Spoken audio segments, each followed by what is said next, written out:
You can't do this. Those are HOA vehicles. Sandra Whitmore's voice cut through the Saturday morning air like a bandsaw, shrill enough to shatter glass. She stood 5 feet from my garage door, face crimson, one manicured finger jabbing toward me like she was trying to bore a hole through my chest. Behind her, 2 men in gray uniforms paced frantically, phones pressed to ears, voices rising in panic as they realized what had just happened. I held up the master lock, old, heavy, satisfying in my hand, and allowed myself a small smile. Ma'am, these are 2 unidentified trucks that just backed into my private garage without permission. That's trespassing. I'm securing my property until the sheriff arrives to investigate. Trespassing? Her pitch went up another octave, probably terrifying every dog in a 3-block radius. This is a routine HOA inspection. Code violation 7.4.2. You're obstructing official business. I clicked the lock shut. The sound echoed across the quiet desert morning like a gunshot. Then I guess you should have asked permission first, Mrs. Whitmore. Her mouth opened and closed like a fish drowning in air. The 2 workers had stopped pacing, staring at the locked garage door like it had just swallowed their entire future. And somewhere above us, though, I was the only one who noticed a small drone hovered at 200 feet, its camera lens glinting in the Arizona sun. That's when I knew. This wasn't about inspections. This was about something much bigger and much darker. Before I tell you how a 8-year-old retired federal inspector brought down $1 million surveillance empire with nothing but a padlock and stubborn refusal to back down, let me know where you're watching from. And subscribe, because this story proves that sometimes the best weapon against corruption is just refusing to move. When Dorothy and I moved to Saguaro Vista 29 years ago, it felt like we'd finally made it. Wide streets lined with Palo Verde trees, adobe-style houses painted in desert pastels, the Superstition Mountains rising in the distance like something out of a Western movie. Saguaro Vista sat on the northeast edge of Phoenix, far enough from the city to feel suburban, close enough to reach civilization when you needed it. Dorothy had loved it immediately. She'd planted ocotillo along our fence, spent weekends at estate sales hunting for southwestern art, made friends with every neighbor within a 5-block radius. I'd spent 35 years as a federal safety inspector, OSHA contracts, military facilities, the kind of work where a missed detail could cost lives. When I retired at 65, Dorothy said it was time to slow down. "Bob," she'd said, squeezing my hand across the dinner table, "you've spent your whole life looking for problems. Now it's time to just breathe." She was right, like always. We'd had 3 good years. 3 years of morning walks, afternoon naps in the hammock, Friday fish fry at the VFW. 3 years of the life we'd worked 40 years to earn. Then the stroke came. Sudden, devastating. The kind that doesn't give you time to prepare. Dorothy died on a Tuesday evening in April, holding my hand, telling me not to be so stubborn about asking for help. I'd been stubborn anyway. That was 5 years ago. I was 68 now, living alone in a house that still smelled like her lavender soap if I closed my eyes and imagined hard enough. Most days I kept busy, tended her ocotillo, fixed things around the house, volunteered at the VA, minded my own business most days.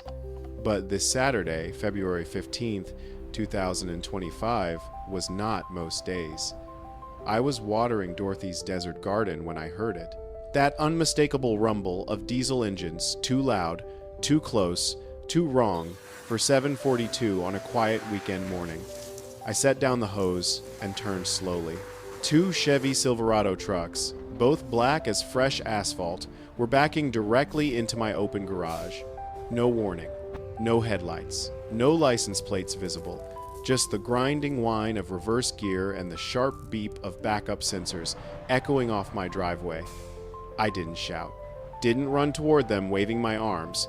35 years as a federal inspector teaches you something important. Panic is the enemy of observation.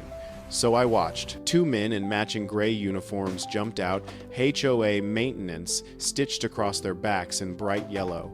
They moved with purpose, opening truck beds, pulling out equipment I couldn't quite identify. Metal cases? Cables? Something that looked like a satellite dish. None of it made sense. The HOA had never once sent maintenance crews to my property. Not in 29 years. Not when my gutters needed cleaning. Not when the block wall cracked. Never. So why now? Why my garage? And why did those trucks look less like maintenance vehicles and more like surveillance vans? Then she appeared, Sandra Whitmore, president of the Saguaro Vista Homeowners Association for 4 consecutive terms, mid-50s, bleached blonde hair pulled into a bun so tight it looked painful, smile that never reached her eyes. She walked up my driveway like she owned it, clipboard pressed against her chest like a shield. "Good morning, Robert," she called out, her voice carrying that particular sweetness Arizona women use when they're about to ruin your day. "Emergency maintenance inspection. Your garage has been flagged for code violation 7.4.2, unauthorized storage configuration." I stared at her. In 35 years of inspecting federal facilities, I'd memorized more codes than most lawyers memorize case law. There was no such thing as Code 7.4.2. She'd made it up. Right there on my driveway, she'd invented a violation to justify whatever this circus was. "Mrs. Whitmore," I said, keeping my voice level, "I've read the HOA covenant 3 times. There is no Code 7.4.2, and there's certainly no provision that allows you to park vehicles inside a resident's private property without consent." Her smile flickered, but she recovered quickly. "Robert, I understand this might seem unusual, but the board voted last week to implement emergency inspection protocols. It's all perfectly legal." She gestured toward the workers now unloading more equipment. I caught a glimpse of something that looked like an antenna array. Not maintenance equipment, not by a long shot. I'd seen setups like that before, back when I consulted on NSA facility upgrades in Nevada. That was surveillance gear, professional grade. I glanced at the hook by my garage side door. Hanging there, dusty but solid, was my old master lock. I'd bought it 28 years ago when I was inspecting a classified Air Force installation outside Tucson. The security chief had given it to me as a retirement gift, for when you need to lock out the bureaucrats. I'd never used it, until now. Without a word, I walked past Sandra, past her clipboard and fake codes and bright smile. I entered my house through the kitchen door, grabbed the master lock from its hook, and walked back outside. The workers were deep inside my garage now, setting up equipment, completely ignoring the fact that they were trespassing. Sandra was on her phone, probably calling for reinforcements. Neither of them noticed me circling around to the garage's main door. Neither of them saw me grip the handle. And neither of them had time to react when I pulled that door down with everything I had. The crash was deeply satisfying, metal on concrete, followed by the clang of the master lock snapping shut. For a moment, everything went silent. Then Sandra's voice cut through the morning air like a chainsaw. "What do you think you're doing?" She stormed toward me, clipboard forgotten on the pavement, face shifting from confusion to fury. "You can't do this! Those are HOA vehicles! This is obstruction!" I pulled out my phone. Already dialing. "It's not obstruction, Mrs. Whitmore. It's 2 unidentified vehicles that trespassed onto my private property, and they're now secured pending investigation by proper authorities." I pressed call. "I'm calling the sheriff." Her mouth opened and closed. Behind me, muffled shouts came from inside the garage. Above us, something caught my eye, a small drone hovering maybe 200 feet up, camera lens glinting. No one else seemed to notice it, but I did, and I filed that observation away for later. By the time Deputy Frank Ramirez arrived, a crowd had gathered. Neighbors in workout clothes and slippers, coffee mugs in hand, phones raised to capture the spectacle. I recognized most of them. The Martinez family from down the street. Old Mr. Chen, who never missed drama. The Jackson kid Tyler, who was always flying his own drone around the neighborhood. They formed a loose semicircle around my driveway, watching as Sandra paced back and forth, alternating between threatening me with lawsuits and demanding Frank arrest me immediately. Frank, to his credit, remained calm. I'd known him since he was a rookie, back when I volunteered for the county's youth mentorship program. He'd been a good kid then. Sharp, observant, the kind of young man who asked questions instead of jumping to conclusions. Now he was a deputy sheriff, processing the situation with that same careful attention. "Mr. Mitchell," he said, approaching me with his notepad, "walk me through what happened." I did, every detail. I showed him my property deed. I showed him the HOA covenant bookmarked and highlighted from years of study. I pointed out Section 12, Paragraph 4. No HOA representative could enter private structures without written consent, provided at least 72 hours in advance. She had no consent, I said. She had no warning. She had no legal right. Those trucks entered my property without permission. Under Arizona law, that's trespassing. Sandra's face had gone purple. "This is ridiculous, Frank. Arrest him. He's holding our property hostage." Frank sighed the sigh of a man caught between procedure and common sense. "Mrs. Whitmore, technically, Mr. Mitchell is within his rights to secure his own garage. But Mr. Mitchell, keeping their vehicles locked indefinitely isn't a solution either. The compromise came after 45 minutes of negotiation. Frank would give the HOA 48 hours to produce proper documentation, registration, proof of ownership, legitimate work order explaining why they needed to be inside my garage. If they couldn't provide that, the trucks would be classified as abandoned property on private land. 48 hours? Sandra shrieked. "This is outrageous." I allowed myself a small smile. 48 hours is generous, Mrs. Whitmore. I was going to suggest 24. She glared at me with pure hatred. Then she turned to a man who just arrived in a white Lexus, Richard Whitmore, her husband. Owner of Whitmore Realty, the biggest real estate company in Maricopa County. He stepped out, looking like he'd just come from a golf course. Pressed khakis, polo shirt, polished confidence. "Robert," he said, his voice smooth as butter, "let's not make this ugly. We're all neighbors here. Just open the garage. We'll move the trucks and forget this whole misunderstanding." I met his eyes, held them. "I'll open it when the sheriff completes a full inventory of what's inside those trucks, Richard. Standard procedure for unidentified vehicles on private property." Something flickered across his face just for a moment. A crack in that polished facade. Then it was gone, replaced by that same smooth smile. But I'd seen it. And I knew right then that whatever was in those trucks was something Richard Whitmore very much did not want anyone to see. The crowd dispersed slowly. Frank finished his report and drove off. Sandra and Richard retreated to the Lexus, heads together, voices low and urgent. I watched them go, then turned back to my garage. Through the small window in the side door, I could see the shapes of the two trucks, dark and silent and full of secrets. Above, that drone was gone now. But I hadn't forgotten it.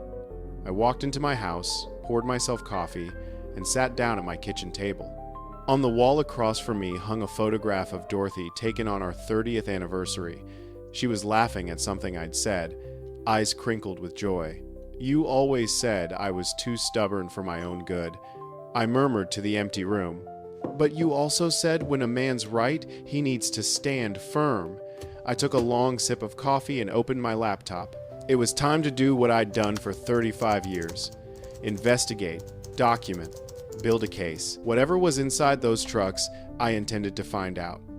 And whatever Sandra Whitmore was really up to, I intended to expose it.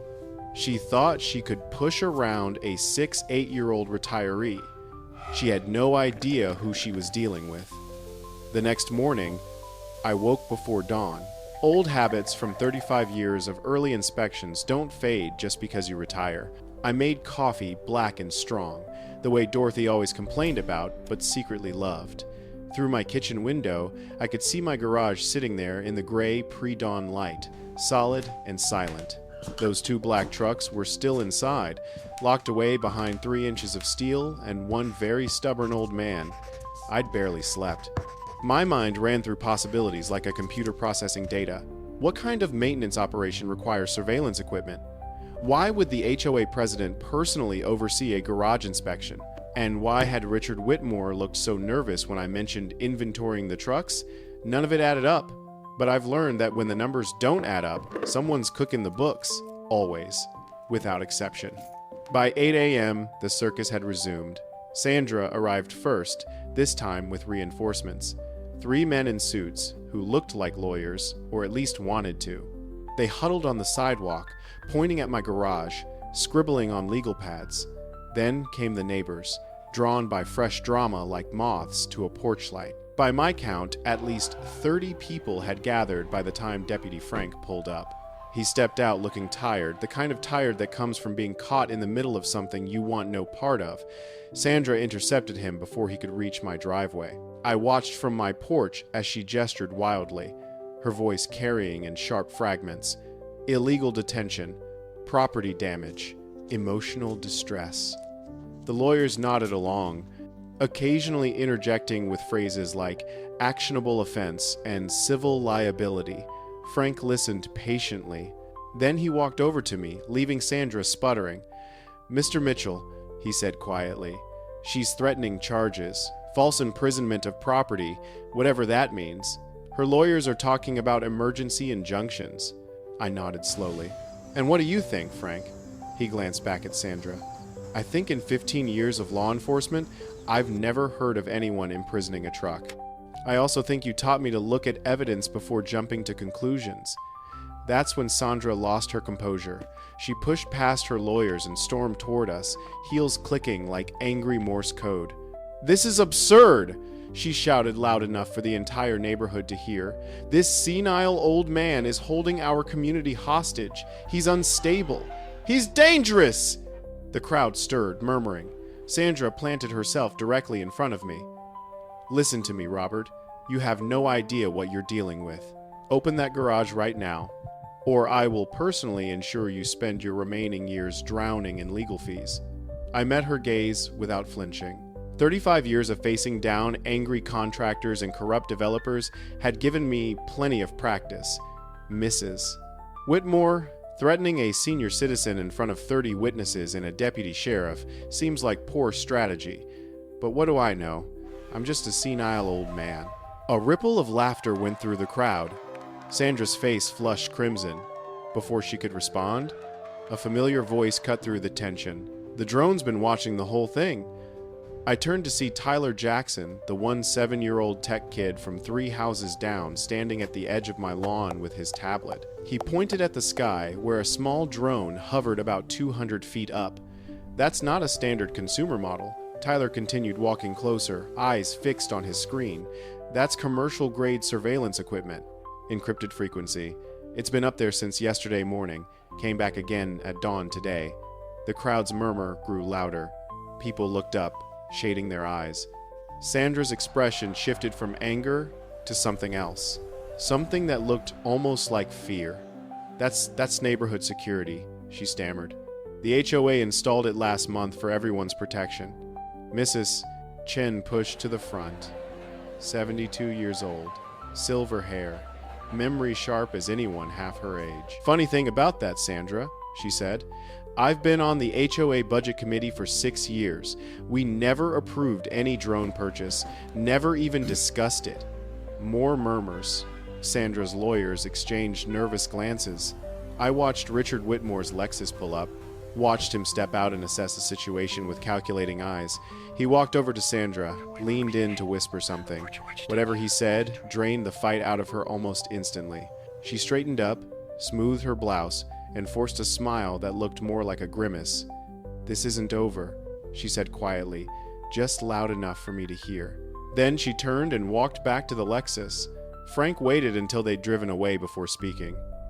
"Mr. Mitchell, I can't force you to open your own garage, but I also can't charge Mrs. Whitmore without more evidence. Right now, this looks like a civil dispute." He paused. "The HOA has 48 hours to produce documentation. If they can't prove those trucks belong to them and had legitimate reason to be on your property, we can classify them as abandoned." After Frank left, Tyler approached me, tablet still in hand.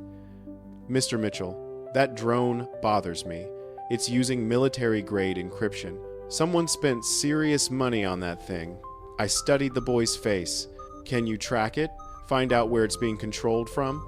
He shook his head. Not directly. The encryption's too strong. But I can monitor its patterns. If there's a weakness in its routine, I'll find it. I reached out and shook his hand. I'd appreciate that, Tyler. That evening, I sat alone in my kitchen, the day's events playing on endless loop. The drone, Sandra's threats, Richard's nervous eyes, the equipment I'd glimpsed in those trucks. It all pointed towards something bigger than a simple HOA power trip. I opened my laptop and began researching. Dorothy's photograph watched me from the wall. They picked the wrong house, I told her. And they definitely picked the wrong old man. At 2 a.m., the neighborhood slept, but I was wide awake. I stood at my kitchen window, watching the street. Nothing. No cars. No pedestrians. No drone. Tyler had texted earlier. The surveillance drone followed a predictable schedule. It flew from 6 a.m. until 11 p.m., then returned to wherever it recharged. That left a 7-hour window when the skies were clear, 7 hours when nobody was watching. I grabbed my old inspection kit flashlight with UV capability, digital camera, latex gloves, notebook, the tools of my trade. I slipped out the back door and crossed my yard in darkness, moving slowly to avoid triggering motion lights. The garage's side entrance was hidden from the street by oleander bushes Dorothy had planted 17 years ago. The door opened, silently hinges I'd oiled just last month. Inside, the garage was pitch black. I waited for my eyes to adjust, then clicked on my flashlight. The two black trucks loomed like sleeping predators. Up close, they looked even more suspicious. No license plates, no registration stickers, no company logos. These weren't maintenance vehicles. These were ghosts on wheels. I started with the first truck. Driver's side was unlocked. I climbed in, knees protesting, and began my search. Glove compartment, empty except for a generic manual. No registration, no insurance, no paperwork. Under the seats, nothing but dust. But the back of the cab told a different story. A metal case sat on the floor behind the passenger seat. I pulled it forward and popped the latches. Inside, nestled in foam padding, a drone controller unit, professional grade. Screen showing a map of our neighborhood, each house marked with a numbered dot. Next to the controller, a tablet computer. This wasn't maintenance equipment, this was a command center. The second truck yielded even more disturbing discoveries. Its cargo bed was covered with a black tarp. I pulled it back to reveal electronic equipment that made my stomach turn. Parabolic microphones, the kind used for long-range audio surveillance. Signal interceptors that could capture cell phone data. A portable server unit with multiple hard drives, and mounted on a swivel base, a camera with a telephoto lens powerful enough to read a newspaper from half a mile away. I photographed everything, taking multiple shots from different angles, capturing serial numbers and manufacturer labels. This wasn't about HOA violations. This was a full-scale surveillance operation, and it had been running right under everyone's noses. I found the answer under the driver's seat of the second truck. A red thumb drive, small enough to fit in my palm, had fallen into the gap between the seat and console. I pocketed it without hesitation. Back in my kitchen, I plugged the thumb drive into my laptop and held my breath. No password protection, no encryption. The contents made my blood run cold. Folder after folder of photographs, all taken from above, all showing houses in our neighborhood. But these weren't just aerial shots.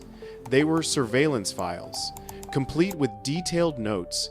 Lot 23, elderly widow, lives alone, rarely leaves house, good candidate for low offer. Lot 45, recent divorce, financial difficulties evident, approach with sympathy. Angle Lot 17, retired couple, health issues, children live out of state, vulnerable to pressure tactics. 52 households in total. Each one meticulously documented with photographs, schedules, assessments of vulnerability. This wasn't just surveillance. This was predatory real estate intelligence, a systematic effort to identify and exploit the most vulnerable homeowners in Saguaro Vista. I cross-referenced the lot numbers with my mental map. Lot 23 was Mrs. Chen, 72 years old, husband died last spring. Lot 45 was Maria Rodriguez, young mother, works 2 jobs to keep her house. Lot 17 were the Johnsons, lived here longer than anyone except me. These weren't data points, these were my neighbors, my friends, people who trusted that their community was looking out for them, not hunting them. And at the center of it all, mentioned repeatedly in the notes, Whitmore Realty. The HOA president's husband wasn't just a real estate developer, he was a predator, using his wife's position to gather intelligence, then swooping in to buy homes at below market prices. The drone, the surveillance equipment, the fake inspections, all of it was part of a machine designed to squeeze vulnerable people out of their own homes. The next morning, I knocked on my neighbor's door. Jennifer Park answered in her bathrobe, coffee mug in hand. She was a real estate attorney, had been for 23 years. We'd exchanged pleasantries at block parties, but never really talked. Until now. "Mr. Mitchell," she said, "I heard about the garage situation. Are you okay?" I handed her the thumb drive. "I need your professional opinion on this, and I need to know what legal options we have." She invited me in, poured me coffee, and spent the next hour reviewing files, while her expression shifted from curiosity to concern to outright horror. "This is illegal on multiple levels," she said finally. "Surveillance without consent, collection of personal data, and if they're using this to manipulate real estate transactions, that's fraud. Possibly federal fraud." She looked up at me. "Do you know if the HOA has received any federal grants, community improvement funds, security subsidies?" I didn't know, but I intended to find out. Before I left, she gave me crucial information. The HOA maintained a private office in the basement of the community clubhouse. Official records were supposed to be accessible to any resident upon request, but Sandra had been blocking access for years, citing security concerns. "If there's documentation of federal funds being misused," Jennifer said, "it would be there along with whatever else they're hiding." That afternoon, Tyler stopped by with an update on the drone. He tracked its flight patterns for 2 days, mapping routes with military precision. "It charges somewhere near the clubhouse," he said, showing me data on his tablet. "Every night at 11 p.m., it flies in that direction, doesn't come back until 6 a.m. He paused. "And get this, Mr. Mitchell, the encryption matches a frequency registered to Whitmore Realty. They're not even trying to hide the connection." I smiled for the first time in days. The pieces were coming together. The surveillance operation, the real estate scheme, the misuse of HOA authority, all of it pointed to a conspiracy that went far beyond one power-hungry president. And now I had proof. The question was what to do with it. 3 days after I locked those trucks in my garage, I hosted the strangest meeting of my life. 7 people gathered in that same garage, sitting on folding chairs arranged in a semicircle. The trucks loomed behind us like silent witnesses. I'd invited each person individually, choosing them based on what I'd learned from the thumb drive and from conversations around the neighborhood. Each one had a grievance against the HOA. Each one had been touched by Sandra Whitmore's particular brand of petty tyranny, and each one, I hoped, would be willing to fight back. Jennifer Park arrived first, carrying a legal pad thick with documents. Behind her came Mrs. Chen, Dorothy's closest friend for 20 years, whose network of neighborhood gossip rivaled any intelligence agency. Then Carlos Martinez, a man in his 60s who'd received 3 separate fines for his cactus being 2 inches too tall. Maria Rodriguez came next, the divorced woman whose file had described her as a good candidate for low-fay offer. She'd received 4 unsolicited calls from Whitmore Realty in the past month, each one knowing exactly when she'd be home from work. Finally, Thomas Wright arrived, a former board member who'd served 6 years before Sandra orchestrated his removal for asking too many questions about budget allocations. He brought something invaluable, a set of keys to the clubhouse that no one had thought to collect. Tyler dubbed us the Garage Council, and the name stuck. We sat in that cramped space, surrounded by lawn equipment and Christmas decorations, and I laid out everything I'd discovered. The surveillance equipment, the thumb drive with 52 household profiles, the connection between the drone and Whitmore Realty, the systematic targeting of vulnerable homeowners. I watched their faces as reality sank in, saw shock transform into anger, then into something harder and more determined. Maria wiped tears when I showed her the file they'd compiled on her. "They knew about my custody schedule," she whispered. "They knew when my kids weren't home. How did they know all of that?" Nobody had an answer, but everybody understood what it meant. This wasn't just about money or real estate. This was about violation, about trust betrayed, about a community being picked apart by people who were supposed to protect it. Jennifer took charge of the legal strategy, spreading documents across my workbench like a general mapping a campaign. What they've done violates at least 4 state laws and potentially 2 federal statutes, she explained. Unauthorized surveillance, collection of personal data without consent, using that data for commercial purposes. And if they've been claiming federal grants for community security while running this operation, that's fraud against the United States government. She paused. But here's the problem. Everything Mr. Mitchell found was inside vehicles that were technically trespassing. A good defense attorney could argue the evidence was obtained through illegal search. We need more.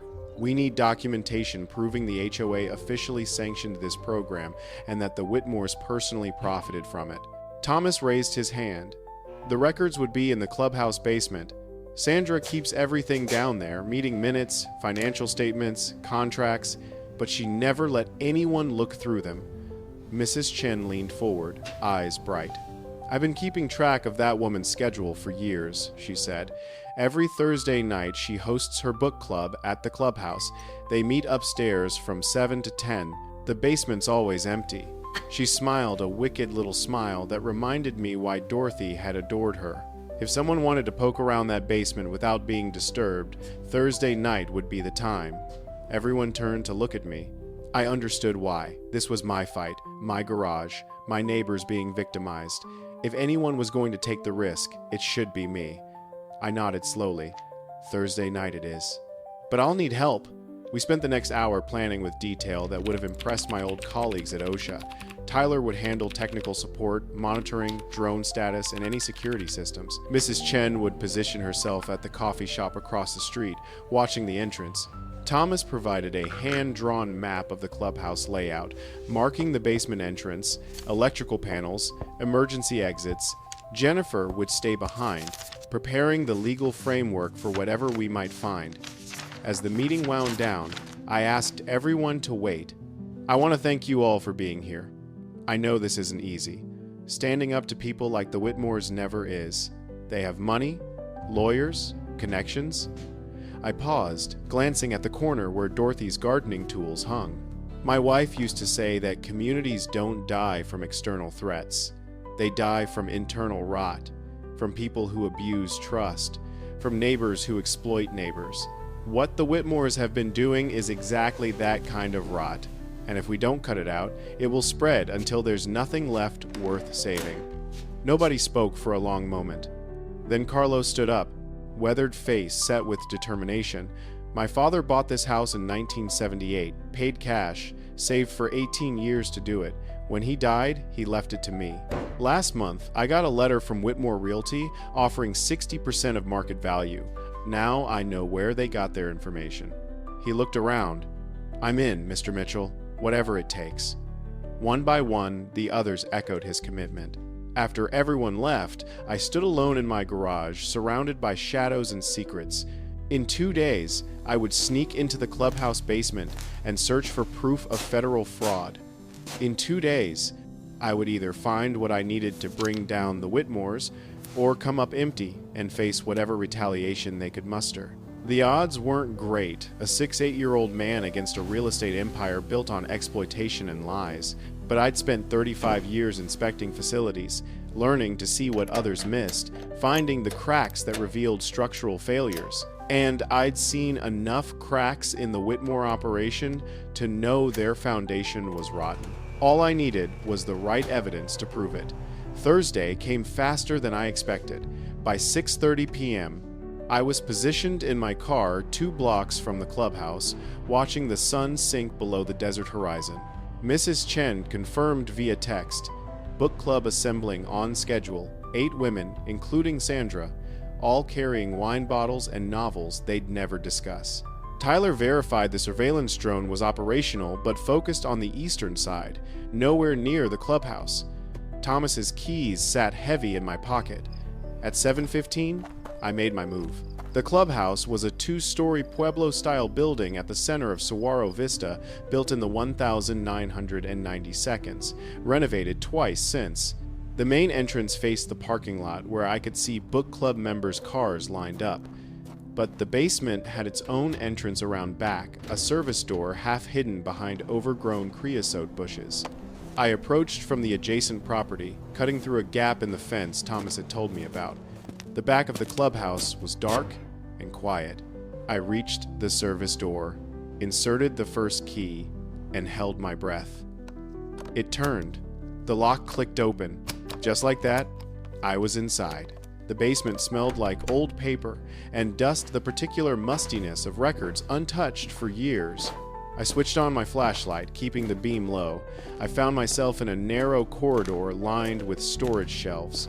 Boxes everywhere, labeled with years and categories. Meeting minutes, financial records, correspondence, legal documents. I started with the most recent boxes, pulling files from 2023 and 2024, scanning documents with efficiency born from decades of practice. Most was mundane meeting agendas, vendor contracts, maintenance schedules, but buried among routine documents, I found the first piece of gold. A contract between the HOA and Whitmore Realty for community security services, signed by Sandra herself, authorizing payment of $12,000 per month for drone surveillance and data collection, $12,000 that came not from HOA dues, but from a federal community safety grant. I photographed the contract from multiple angles, making sure every signature and date was legible. Then, I kept digging. The deeper I went, the worse it got. Invoices for surveillance equipment purchased through shell companies, expense reports claiming reimbursement for community outreach that actually funded real estate research, emails between Sandra and Richard discussing which homeowners to target next, using language so coldly predatory it made my stomach turn. The Chen widow is almost ready. 3 more months of isolation and she'll take any offer we make. Mrs. Chen, 72 years old, alone since her husband died, being systematically stalked by people she trusted. I thought about Dorothy, about how vulnerable she would have been if I died first. My hands trembled with rage as I photographed every damning page. Then I found the folder that changed everything. Tucked behind older boxes, almost hidden, a file labeled Federal Grant Compliance.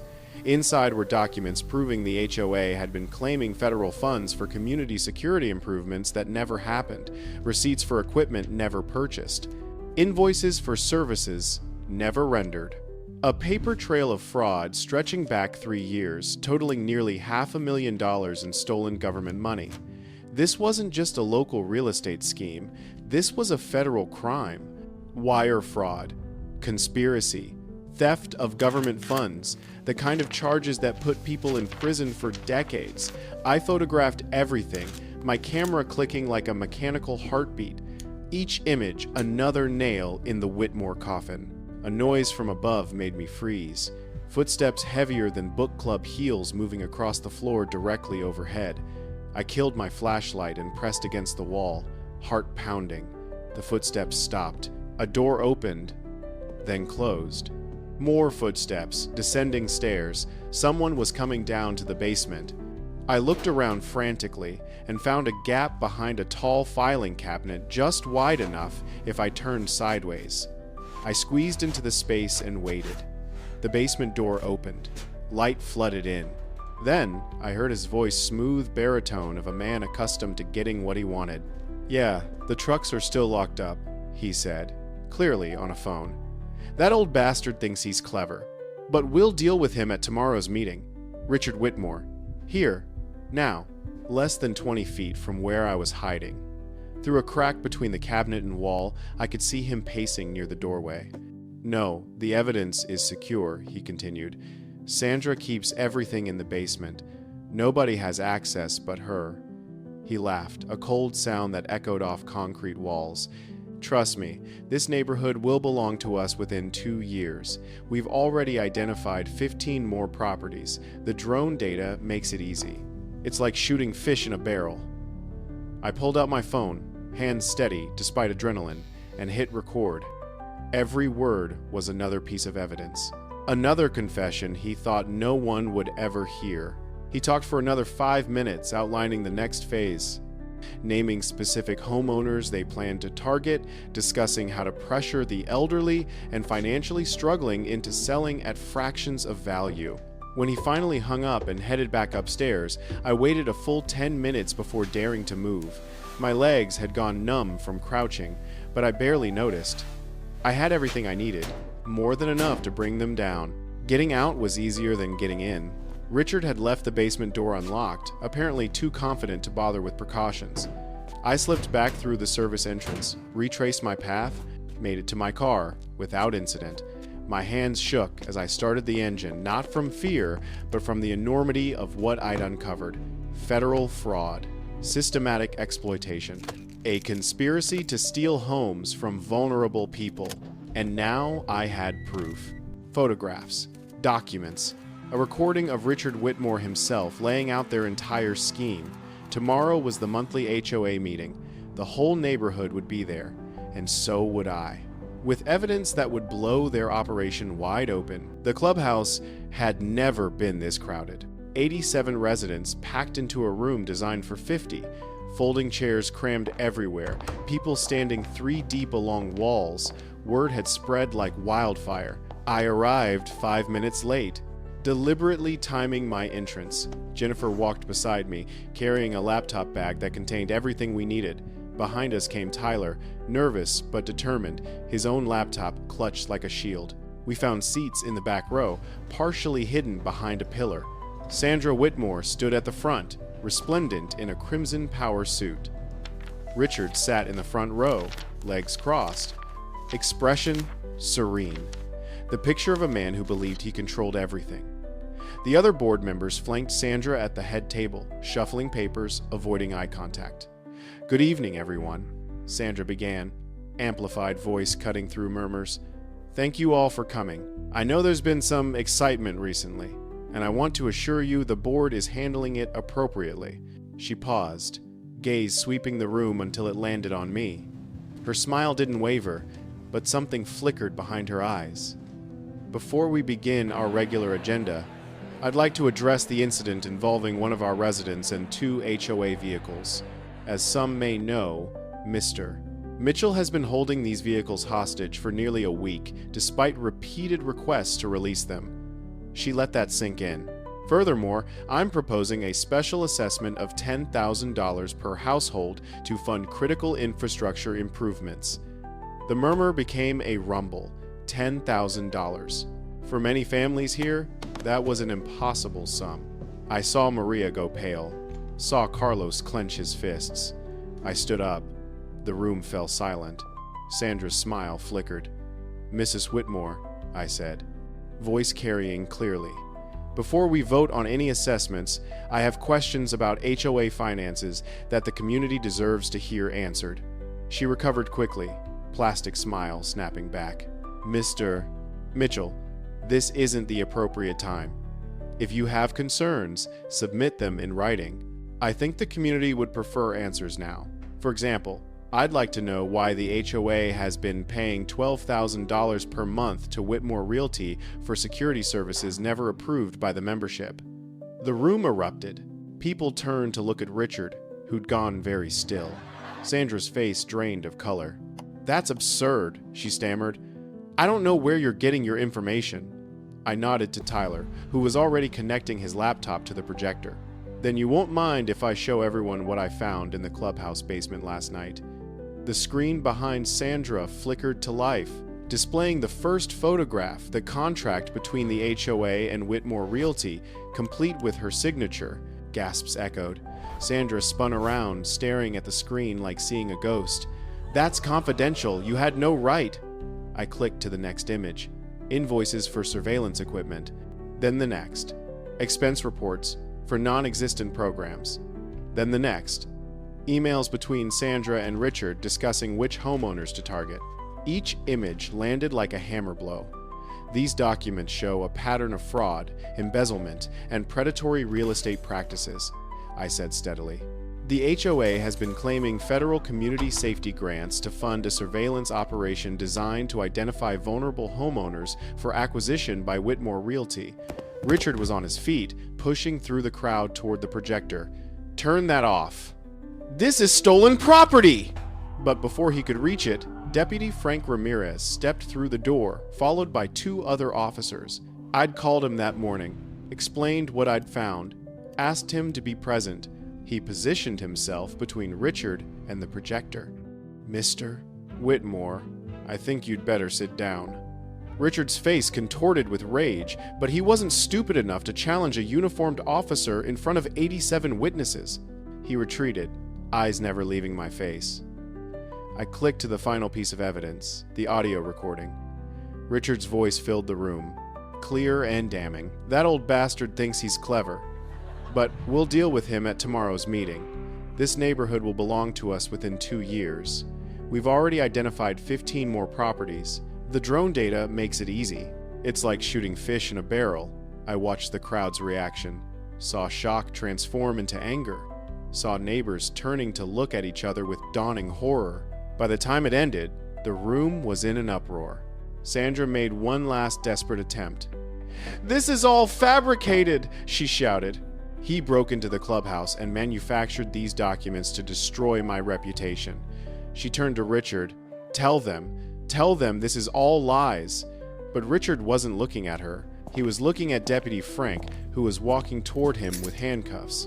"Richard Whitmore, you're under arrest for fraud, conspiracy, and theft of federal funds. You have the right to remain silent." As Frank recited the Miranda warning, something broke inside Sandra. Years of carefully maintained composure shattered. "You promised!" she screamed at her husband. "You said no one would ever find out." Richard said nothing, jaw clenched as the handcuffs clicked. The chaos that followed was almost anticlimactic. Sandra was escorted out by a second officer, sobbing and protesting, even as her own words on the screen contradicted every claim. Frank approached me after the Whitmores had been led away. "Mr. Mitchell, I've been a deputy for 15 years. I've never seen anyone dismantle a criminal operation quite like that." I shrugged, suddenly feeling every one of my 68 years. "I just did what any safety inspector would do. Examined the structure, found the cracks, applied pressure until it collapsed. The news hit the internet before midnight. Someone at the meeting had been recording, capturing everything from Sandra's confident opening to her tearful arrest. Within hours, the video had spread across every platform. By morning, Number Garage Lock was trending nationwide. Reporters showed up before I'd finished my first cup of coffee. I declined them all. I'm not a hero. I told the 1st, the 10th, the 20th.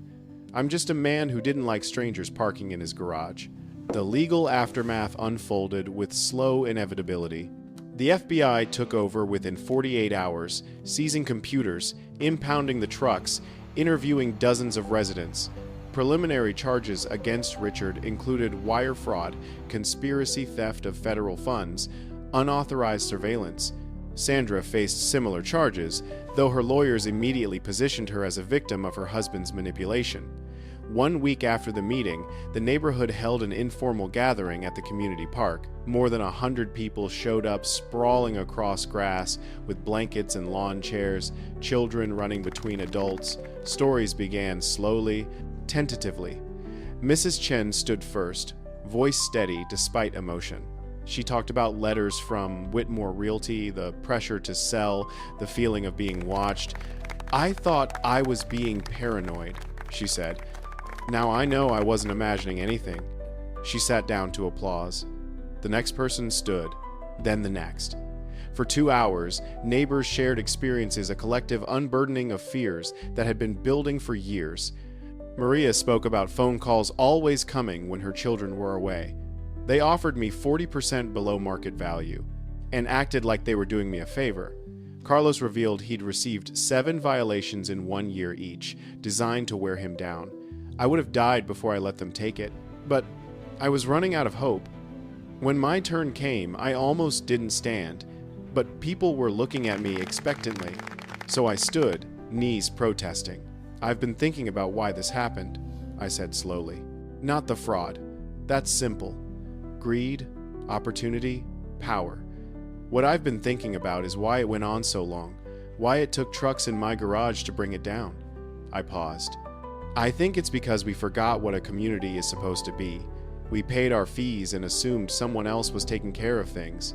We noticed problems but didn't want to cause trouble." The crowd was silent, listening intensely. Dorothy, my wife, used to say that communities don't die from the outside. They die from the inside, from the rot that spreads when good people stop paying attention. What the Whitmores did was terrible, but they could only do it because we let them. I looked around. This isn't over. The Whitmores are gone, but the lesson remains.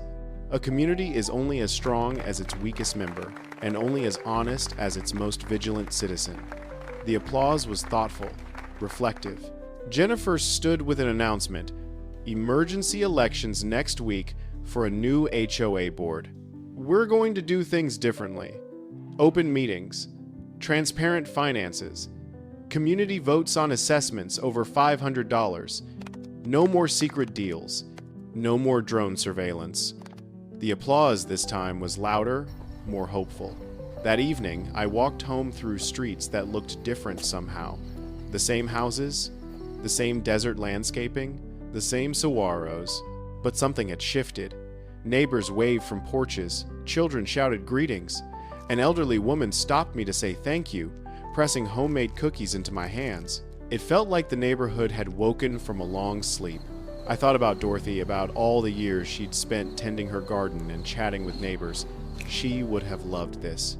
When I reached my house, I went straight to the garage. The trucks were gone, towed by the FBI as evidence. Only oil stains remained.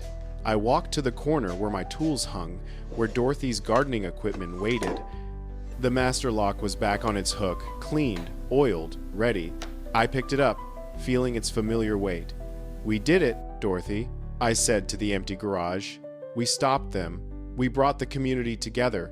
I hung the lock back, not as a weapon anymore, but as a reminder that property lines matter, that standing up matters, that the difference between victim and victor is often just the willingness to act. The garage door was open, letting in evening light. No longer a fortress, just a garage again. And that was exactly how it should be. The importance of protecting what matters. The truth that ordinary people working together could defeat even entrenched corruption. I gave it a gentle pat, laughing at myself. Dorothy would have teased me, but she would have understood. Some objects become symbols, anchors to moments that define us. I walked into the house, leaving the garage door open. Night air drifted through, scented with creosote and distant mesquite smoke. Dorothy's photograph smiled at me from the wall, frozen in joy. "We did good," I whispered. The neighborhood was safe, its people vigilant, the rot cut out. I paused, listening to silence, imagining her response. Stars wheeled slowly overhead, indifferent and eternal, watching over a neighborhood that had learned to watch over itself. The drone might return tomorrow. New threats could emerge. New predators might appear. But we'd be ready. We'd learn to look up and to act when it mattered.